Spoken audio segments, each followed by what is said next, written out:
Hey,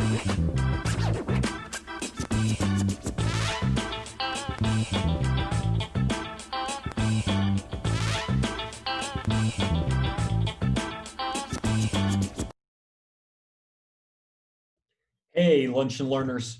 Today, we're going to continue our series on mistake literacy, a mindset that builds students' capacity and capability to recognize, react to, and repair their mistakes.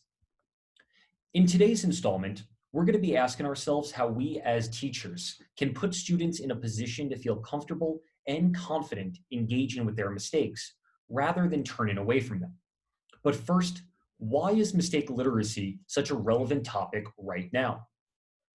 The existing grammar of schooling might be a controversial one, but its disruption due to the outbreak of COVID-19 has left students around the world scrambling to schedule their own time. Students who had grown accustomed to being told when to eat, when to use the restroom, and when it's appropriate to socialize are now trying to establish their own routines in the wake of a sudden and unexpected increase in autonomy. Learning from home is also putting additional pressure on these so-called digital natives to overcome novel hurdles to access learning in the first place.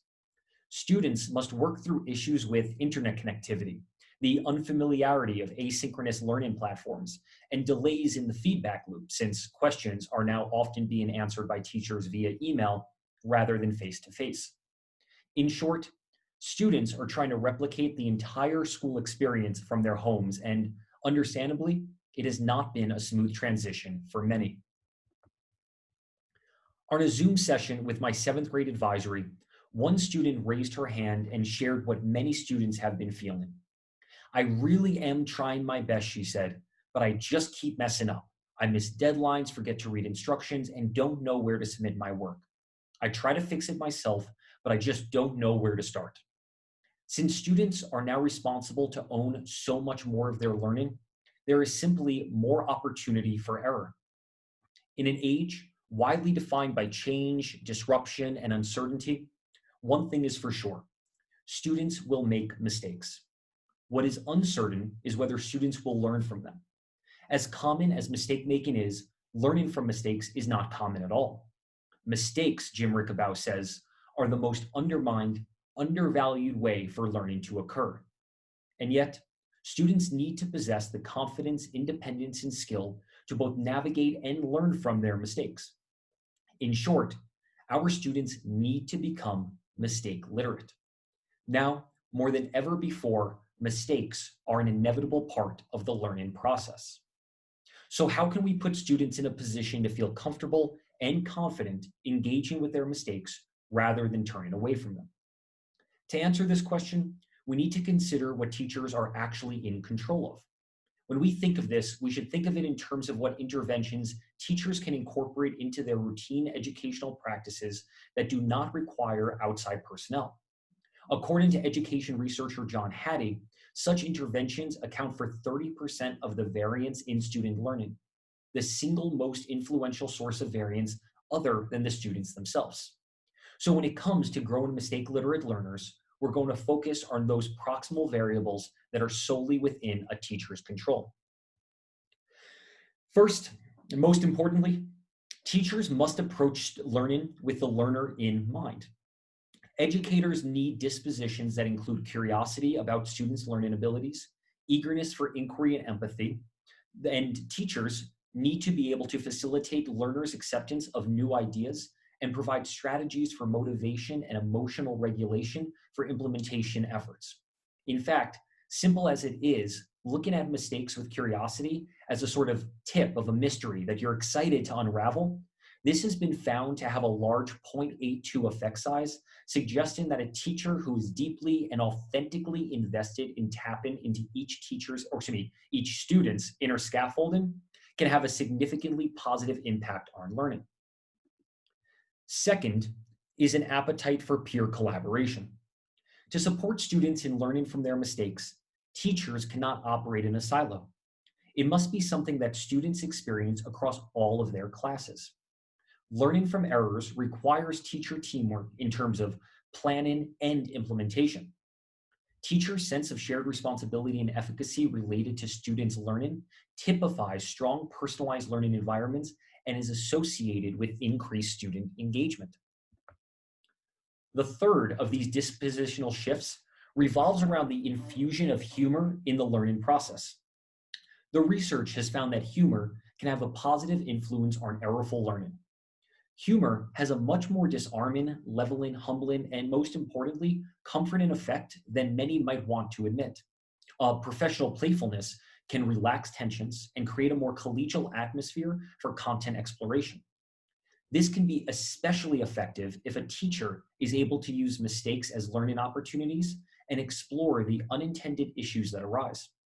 If handled properly, humorous moments can offer springboards for inquiry. As part of a study done by the Learning Network, there is anecdotal evidence to suggest that students agree with this sentiment. The classes in which I succeed in most are the ones where the teachers are very funny, where we can make mistakes. Ultimately, teachers set the tone for learning. So when teachers approach mistake making with a sense of humor, it can translate into students doing the same. Fourth, when it comes to mistake making, students need to know that they are not alone. This is only possible in a classroom that is guided by a teacher who exhibits practicality and patience. I can just remind students that imperfection is a part of life and a part of study, and that they should not paralyze themselves in pursuit of perfection. Instead, students should incorporate this reality in such a way that is beneficial to their learning experience. In short, a teacher who similarly accepts the unavoidable reality of mistake making is likely to give their students permission to do the same. Finally, teachers have to remember that while students are partners in the learning process, they are not solely responsible for it. Teachers are still responsible for designing the framework within which rigorous learning occurs.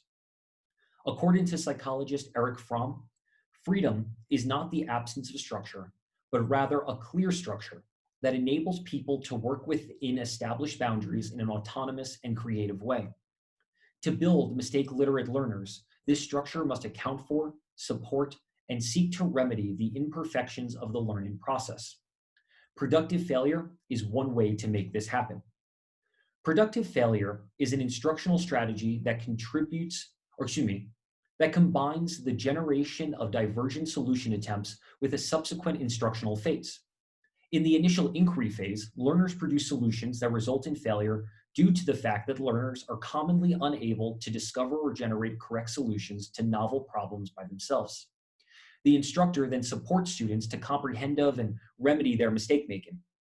Research findings show that productive failure results in students significantly outperforming their counterparts on procedural knowledge, conceptual understanding, and problem-solving competency.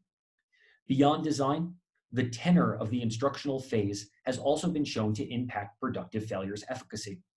Students who worked with teachers who practiced high-press discourse achieved more than students who worked with low-press teachers.